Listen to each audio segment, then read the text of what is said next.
Kakababa na ho kami mula doon sa highway, papunta ho dito. So, ito na yun, foggy na ang inyong lugar.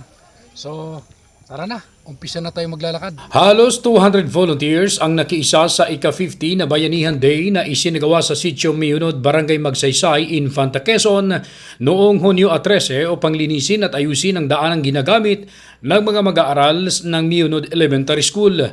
Pinangunahan ni Infanta Mayor Eli Ruanto ang makasaysayang bayanihan na ginanap sa isa sa pinakamalayong lugar ng bayan kasama ang mga Lingap volunteers, mga opisyal at kawani ng lokal na pamahalaan, tupad beneficiaries, MDRRMO personnel at iba pang ahensya ng gobyerno.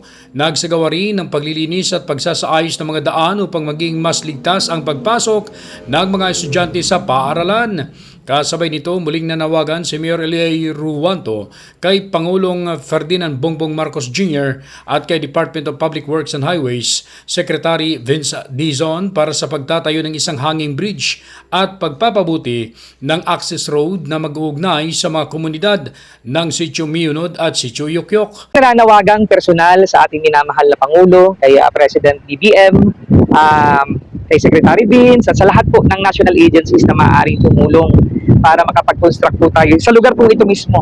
Ito po yung tinatawiran nila. Maglalakad pa po sila ng ilang oras para po marating yung Miyunod Elementary School sa Sitio Miyunod, Barangay Magsaysay, Infanta, Quezon.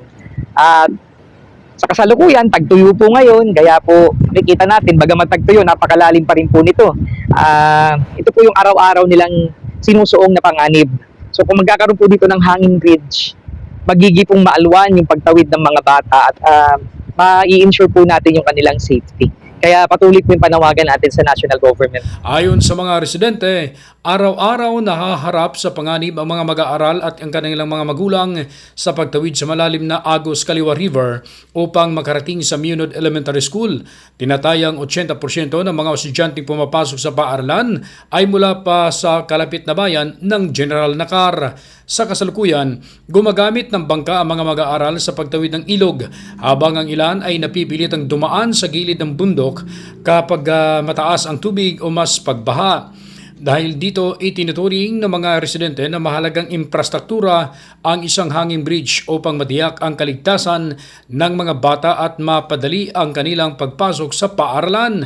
Panawagan ko po sa pamahalaan ng gobyerno ay malagang po ng tulay ang pumunta yung para po madali ang puntang school. Hiling po naman namin na yung kagaya ng halimbawa tulay o tulay.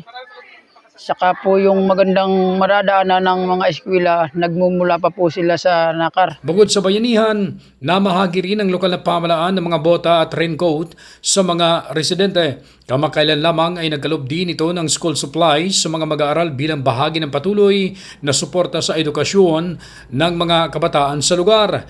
Ikinatuwa rin ng mga residente ang tuloy-tuloy na ayuda mula sa munisipyo, kabilang ang pamamahagi ng bigas at iba pang pangunahing pangailangan.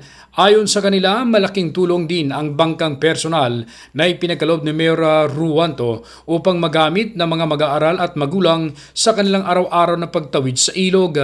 Binigyan din ni Mayor Ruanto na ang pagtatayo ng hanging bridge at pagsasaayos ng kalsada ay hindi lamang para sa kaligtasan ng mga estudyante, kundi para na rin sa kapakanan ng mga residente na umaasa sa pangingisda, pagsasaka ng niyog at maliit na produksyon ng palay bilang pangunahing pinagkukunan ng kabuhayan. Umaasa rin siya na mabibigang pansin ng pambansang pamahalaan ang matagal ng kahilingan ng mga residente para sa mas ligtas at maayos na akses patungo sa kanilang komunidad at paaralan.